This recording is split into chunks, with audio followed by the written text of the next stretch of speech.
All right. So remember that chapter 3 is about economic decision makers. And so we started with the first tier economic decision makers with households. Got through that, then started with firms, which are on that second tier. That second tier is firms, government, rest of the world.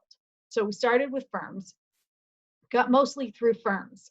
We're kind of doubling back to firms with this slide, and then we're going to go on to government and rest of the world to finish out the lecture. But we're sort of doubling back to households and firms with this slide right here when we talk about something we call household production. Household production, the reason we tuck it here after firms is because it explains sort of the connection between the goods and services that we demand and being households as the demanders of goods and services who sometimes decide to do stuff ourselves. So it sort of bridges the gap between households and firms. It's like sometimes households actually do their own production and they don't rely on firms for production. And that stuff is stuff we call household production. This is stuff you're going to do for yourself typically. Not always, but typically. So this is going to be cook your own food, wash your own clothes, run your own vacuum, mow your own lawn.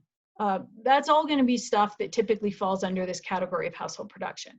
There are reasons we do production for ourselves, legitimate economic reasons, and I've listed them here and we'll go through them.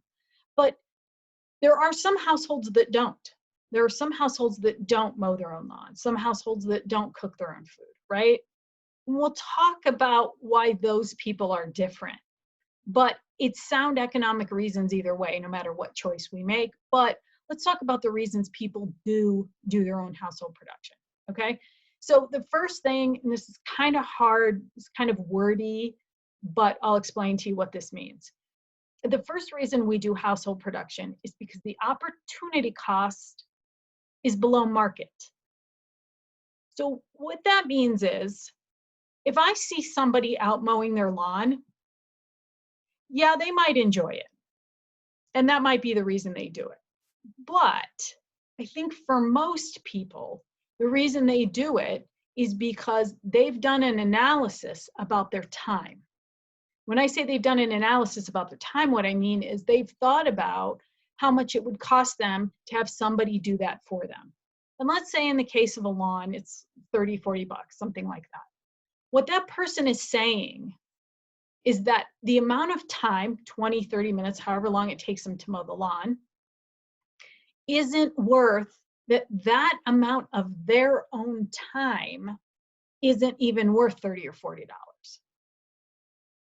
So when I see somebody who does their own laundry, who cooks their own food, who mows their own lawn, this is one of the first things that I can assume about them, is that that time that they're spending isn't worth, that physical time isn't worth what they would have paid for somebody else to do it. Now, again, we're talking about human behavior here, so, right, it's a little more complicated than that. But that's the first thing I think I can say about them, okay? There's a reason you do your own laundry, and a lot of times you cook your own food, and whatever, run your own vacuum, okay? It's because you've done that time assessment. The second thing is because usually with household production, no special skills or resources are required. Now, yeah, you need a vacuum in order to vacuum, and yeah, you need a washing machine in order to wash your own clothes, and those really are capital resources. And so to some extent, you do need some resources, but you definitely don't need any special skills or entrepreneurial ability, or here we're really talking about things like education and training. You don't need a lot of training to wash a dish. You don't need a lot of training to throw a load in the washing machine, sorry. You don't need a lot of special skills, right? You've probably been doing it for years. So that's another reason we do household production. It's a combination of these things, right? The other thing is we do avoid paying taxes when we do this kind of stuff ourselves. Fact is, if you go out to eat, you're paying someone to do the cooking for you.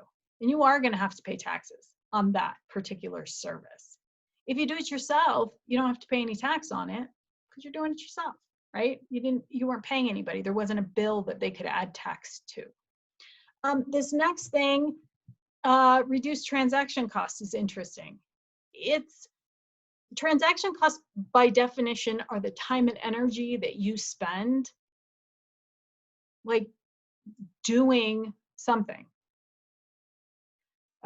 doing a transaction, doing a job, whatever. Transaction costs are specifically the time and energy it takes you to do something. And so you're like, how does it reduce transaction costs for me to do my own laundry instead of somebody else do my laundry? Well, I actually have a personal story on this. Like probably 3 or 4 years ago, I decided I was done doing laundry. I hate it. I'm never going to do it again. And honestly, I was going to pay somebody else to do it. So I called around, found some places who would do it. I thought the price seemed pretty reasonable, and I was sold, right? And then I did it one time. And the transaction costs, honestly, were so high, I haven't done it since. So what were the transaction costs of me having somebody else do my laundry? Well, I had to gather it up, double check, make sure I have everything, haul it downstairs, load it into my vehicle, drive to the laundromat, unload it, stand in line, get up to the cashier, explain to them how I wanted my laundry sorted and done or whatever. Then I left, drove back home. Then 2 days later, I drove back, waited in line again, paid for it, hauled it all out to my car, drove home, hauled it all. By the time I was done with the time and energy part, that cost was, the money was nothing compared to the transaction costs. So now I just do my laundry at home, right? Because the transaction costs were way too high. We reduce that by doing it ourselves because we can do it on our own schedule, on our own time. We're not, trying to schedule this sort of production with anybody else. It makes sense. And technological advances have increased really everybody's productivity. So these technological advances do come in the form of capital. So, I mean, a vacuum cleaner, far more efficient, far better technology than a broom. A washing machine, far better technology than washing by hand on one of those like washing board things, right? I know you've all seen them. All of that is such good technology that you and I can perform pretty efficient household production quickly, easily, without thinking much about it, okay?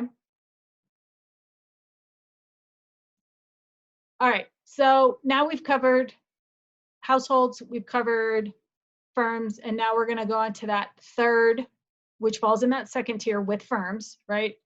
Decision maker, which is the government. What is the role of the government? Well, depending on the class you're in, this will have a slightly different answer. And I'm talking about besides econ.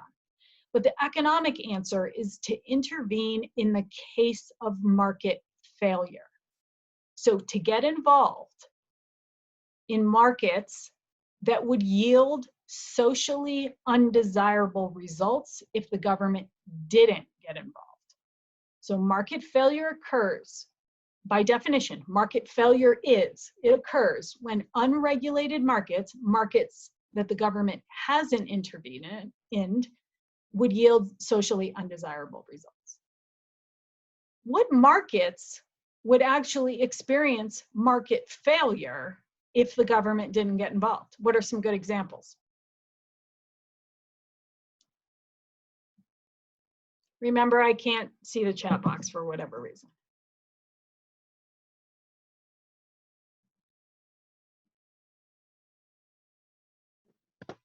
Go ahead. Food production.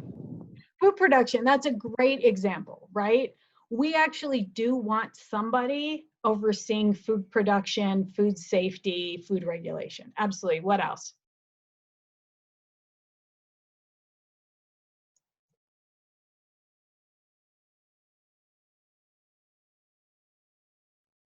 Any other thoughts? There should be 1,000 examples.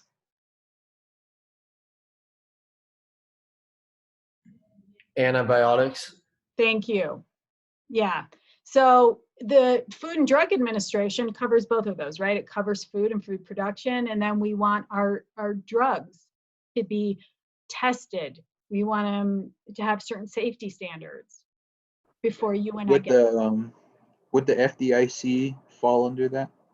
Absolutely. So the FDIC that helps insure banks and things like that. Right, exactly. Yep. We want our banking system regulated. We actually probably don't do it as well as we should, but we do want it regulated. You wouldn't use it if it wasn't, right? Honestly, we could just come up with example after example here. It could be national security, right? It could be education. It could be, anything related to the environment. So there's a reason that the government does what it does. Does it always do it effectively and efficiently? Perhaps not, but that's not for this class, right? All right, so let's break down, we know what the role of government is. We already said it on the last slide, intervene in the case of market failure. Now we're gonna break down that intervention into specific line items that we can discuss. These are the different ways that they would intervene in the case of market failure. So the first one, establish rules of the game. We talked about rules of the game. That's the rules, laws, regulations that businesses have to abide by if they're going to produce here in the US. The second is to promote competition. What do I mean by promote competition? Antitrust laws. Good, antitrust laws. So here we're talking about making sure that monopolies, right, don't form, making sure that our markets here in the US remain competitive. Why is competition desirable? Well, you and I get more of everything at a lower price when there's competition in a market. We don't get price gouged. We get the things that we need, okay? This next one, you are gonna wanna write something down. So make sure you have something to write with. We also have monopolies that are totally different than the monopolies that would be addressed through antitrust laws and broken up because of those laws and the government trying to promote competition. We have a separate category of monopolies, and they're called natural monopolies. They're really different than the other monopolies that we'll talk about. We have an entire chapter on monopolies. Natural monopolies are monopolies that exist because they have to. It's the only way that market can operate. It's actually the most efficient way for that market to operate. And let me give you some examples. Really, utility companies are mostly natural monopolies. Let's think about that. Here in Flag, specifically, we have one water company, one natural gas company, one electric company. Are they monopolies in those markets? Yes, they are monopolies in those markets. Well, what's natural about that? Well, why is there only one? There's only one because there's only enough profit for one. We're just not a big enough market for two electric companies or two gas companies or two water companies. If you think about how expensive it is to lay all the infrastructure, the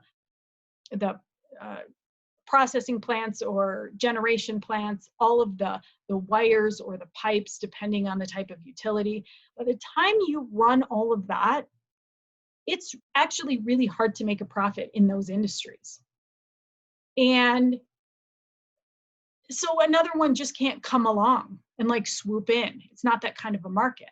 And so instead of trying to break up the water company, the gas company, the electric company here in Flag, the government does something different.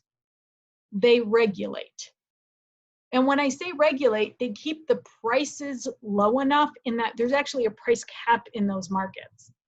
And that price cap is the regulation. I mean, there's other types of regulation.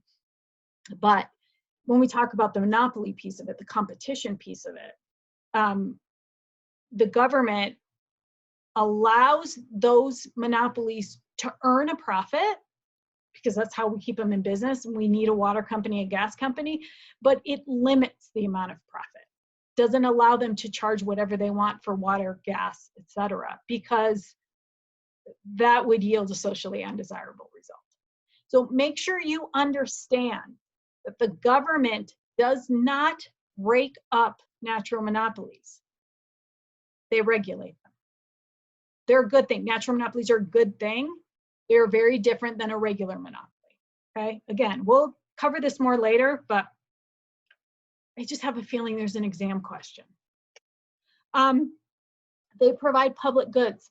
Public goods are things the government provides. These can be services too. I probably should have put provide public goods and services. Sorry, there's a huge truck outside my house.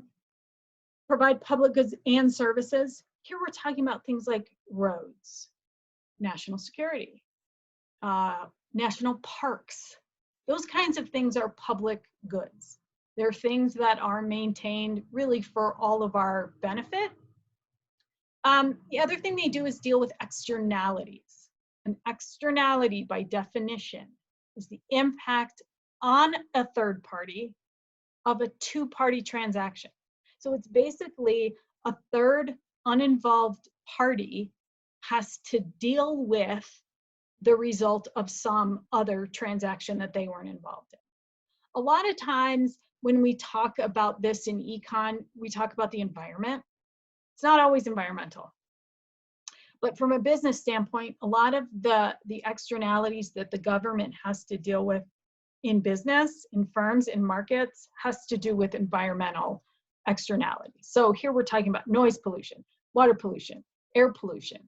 You and I could be subjected to those things, even if we don't produce those goods or consume those goods that are then generating that negative externality that is the pollution. Negative externalities happen all the time in our daily lives. Your neighbor fills their front yard with trash, right? That's a negative externality. You have to smell it, brings down property values, whatever, right? When I was in college, the guys in the apartment above me used to play basketball all night long.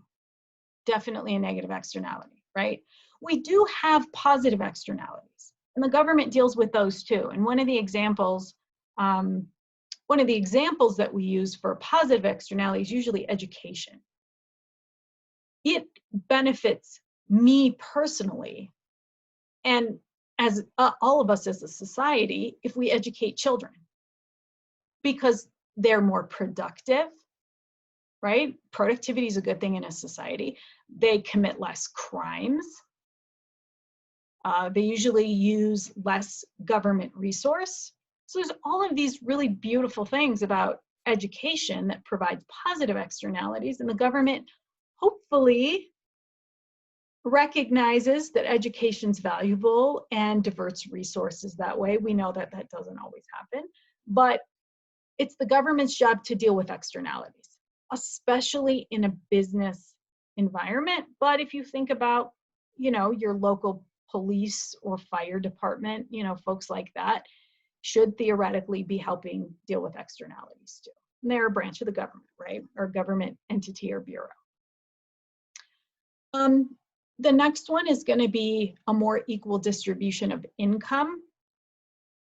So here in the US, we do have very large income disparities between the rich and the poor. And actually that gets sort of bigger or wider or more obvious with every passing year.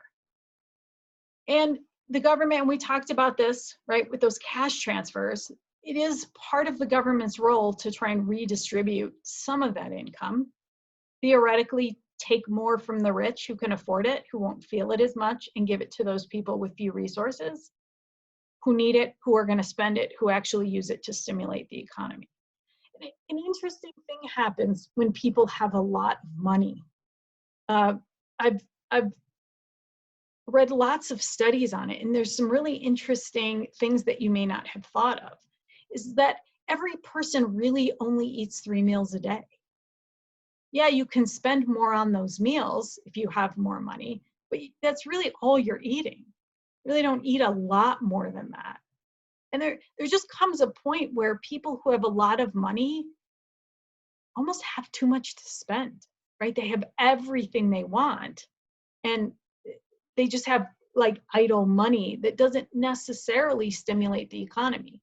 People who don't have those huge reserves use every penny to stimulate the economy. So it's actually pretty beneficial, this redistribution of income to an extent, right? It's beneficial for everyone.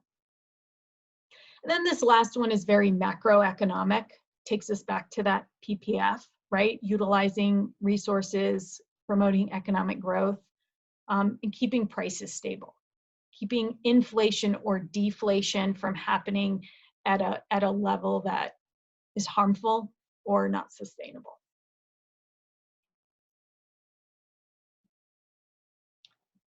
So let's look at the government structure real quick. For those of you who are educated in this country, you know, this is stuff you've already seen, right? This was in high school government class, probably middle school social studies class. This is something you've seen 10 times, right? But this is the basic breakdown of how the different levels of government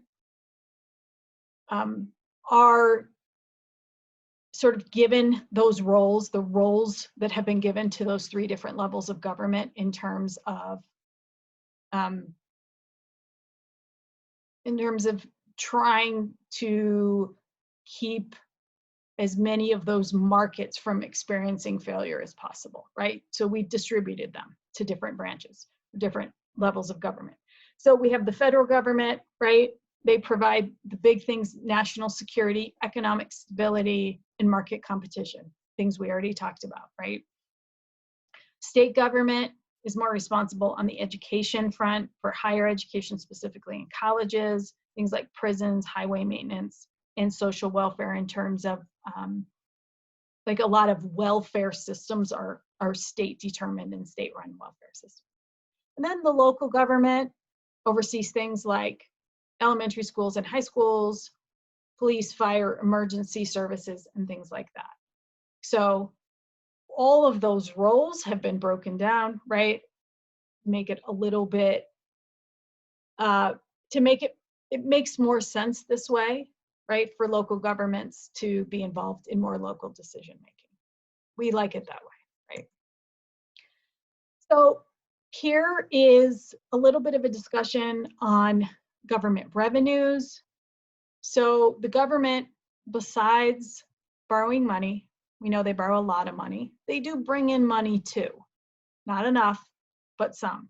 And so some of the biggest pools of money, the biggest by far is taxes, but some of the biggest pools of money in terms of government revenue are taxes, user charges, and monopolies.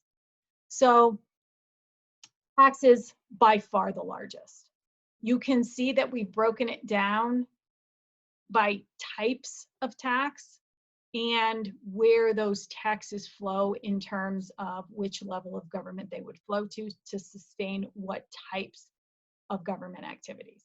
So for example, individual income tax, so we're talking about your federal tax that you pay, would then go to support those things that the federal government's doing, right? That's obvious. States get most of their income from state income tax. Some states don't have income tax. They collect enough revenue other ways that they don't. Nevada, for example, doesn't collect state income tax because they're getting so much of that, you know, gambling revenue that it's not necessary. They just simply don't need the money. But most states do. Most states have an income tax, and your sales tax is going to go to your state, and that's going to help to fund things like higher ed, welfare systems, things like that. And then property tax is really the primary way that we collect tax for the local government system. So if you own property, you are burdened, if you will, and I don't mean that in a bad way, but you are burdened with really a bulk of the taxes for local governments. Second pool is going to be user charges. Here we're talking about things like tolls on toll roads. We don't have really, I don't know if we have any here in Arizona. but a toll road where you have to, pay if you use the road. If you don't use the road, obviously you don't have to pay the user charge, but it's a way to make the people who actually use those goods, those public goods and services, pay for them. Another example here would be that $25 or whatever that you pay to get into the Grand Canyon National Park or any national park. Yeah, usually have to pay a fee, right?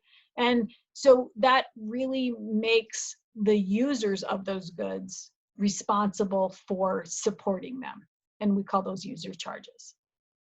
Then the third is going to be actual monopolies that the government runs. There is a government monopoly that has been in the news a lot lately. Can anyone think of that government monopoly? You may not have thought about it this way. Is it the post office? It is the post office. Yeah. I don't know if you know this, but nobody else is legally allowed to put anything into your mailbox. It is actually property of the US government. So I know people do, and I've never heard of anybody being arrested for it, although I'm sure it's happened. But the government has monopolized our mail system.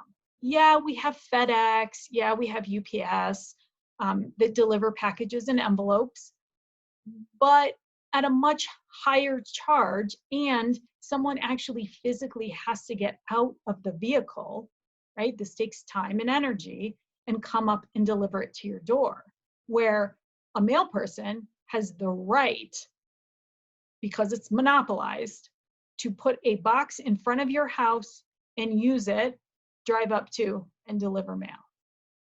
I mean, it's a monopoly, but it's actually, and I know there's some debate about this, but it's pretty cheap, and we probably do underpay for the services of the US Postal Service. But it does provide a service to a lot of people. I know a lot of us have technology, but many people don't have technology, and the only way that they get information distributed is still through the US Postal Service. So it's important to a certain demographic of this country, but it is a monopoly. The second monopoly I can think of is lotteries, like state lotteries. You and I are not allowed to do that. You and I are not allowed to hold lotteries. It's actually illegal for us to do it. For a few different reasons, right?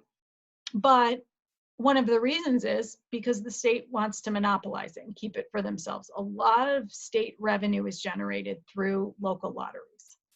So those are really the two big ones that I can think of. I know there's more. Any questions about anything we've gone over so far? I know I'm talking really fast. Good? Okay.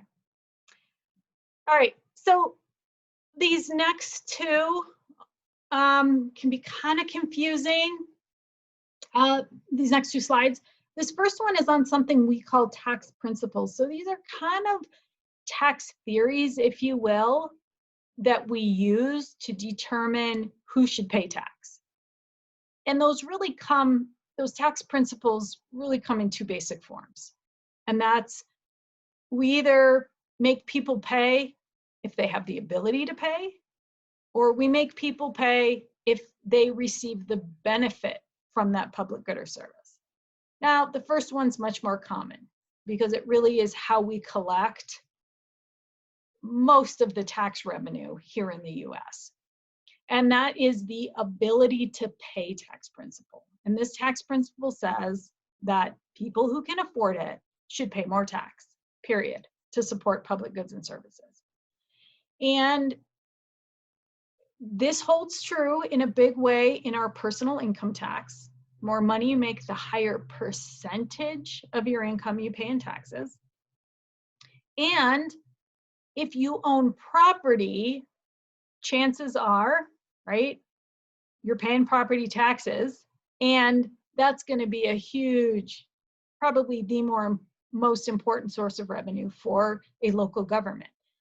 And it's usually people who have money that own property.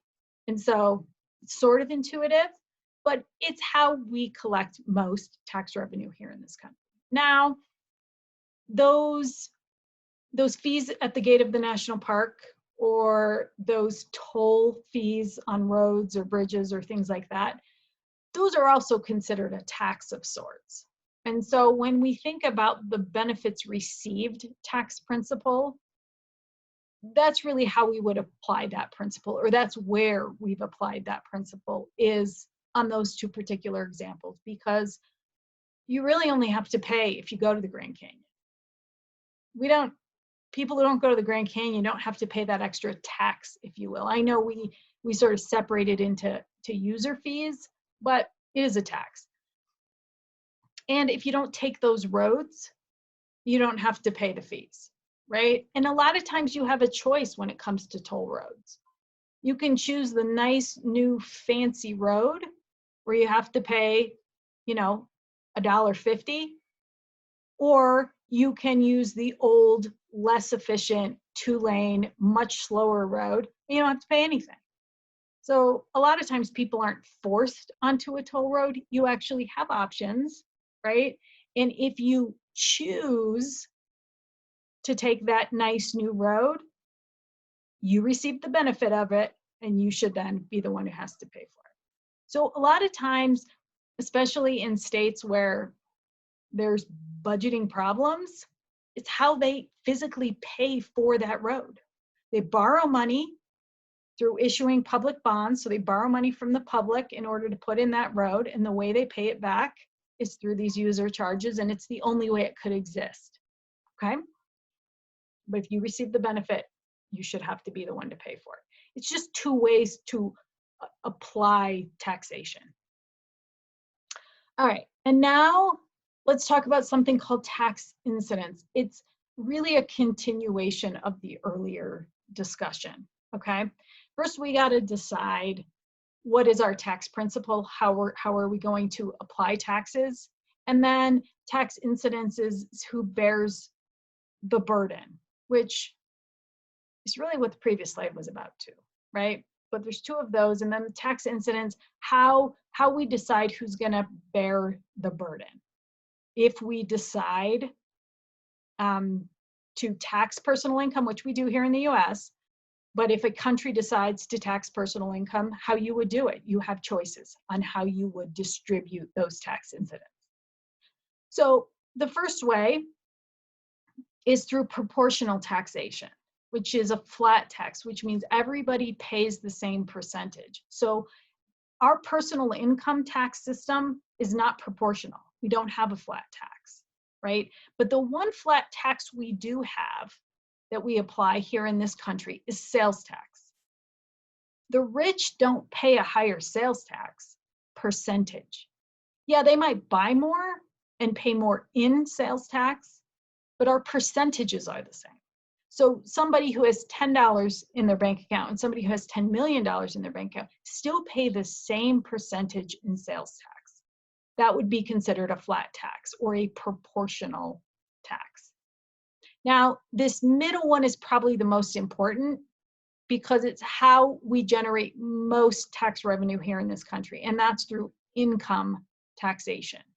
And the way that we apply our income tax incidence here in this country is through progressive taxation. Progressive taxation, or the marginal tax rate, it's another word for it, is the more money you make, the higher the percentage you pay in taxes. Therefore, theoretically, people who make more money should be paying more taxes. Not just more because we're all paying 20%. More in that the more you make, the higher your percentage. Some people pay 0% in taxes. Some people pay 10%. The people who make the most should theoretically get the highest percentage of income tax, okay? Yeah, there's a lot of fancy accountants out there, and that really doesn't happen the way that it was intended to happen, but that's probably the most important one of these three. The third one is something we call regressive taxation, which means the more money you make, the less percentage you pay in tax. It's very hard to come up with a good example here, right?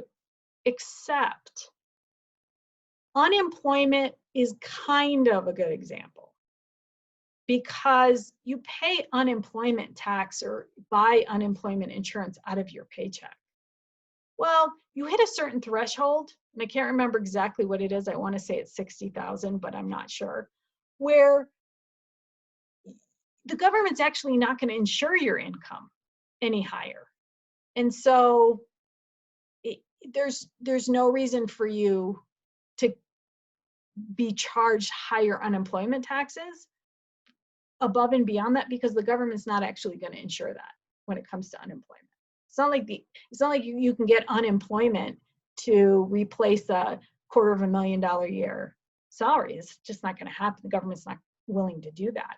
And so as you make more and more money, what you're paying in unemployment does become a smaller and smaller percentage of your income. I don't know. It's the best example we can come up with. The most important thing on this page, don't overthink it, is going to be progressive taxation. All right, and then this takes us to the last slide. So this is the last economic decision maker in that second tier, okay? So because of international trade, because of comparative advantage, the fact that we specialize in trade and then have created a global system for trade, they are a huge economic factor, a huge economic decision maker in our economy. Yeah, not as big as households, not as big as our own government, but really here in the US, we import far more goods than we export, and we consume a larger percentage of the world's goods really than almost any other population. We're top 5 for sure. And so very important when it comes to economic decision making, this international trade relationship that we have, the trade relationships other countries decide to have with us, incredibly important. And we know that we typically gain from that. Everyone typically gains from that. Yeah, there could be some random individual who doesn't necessarily gain from international trade, but as a whole, right? As a consumer, we get more of everything at a lower price. And that's really our gain from this comparative advantage global economic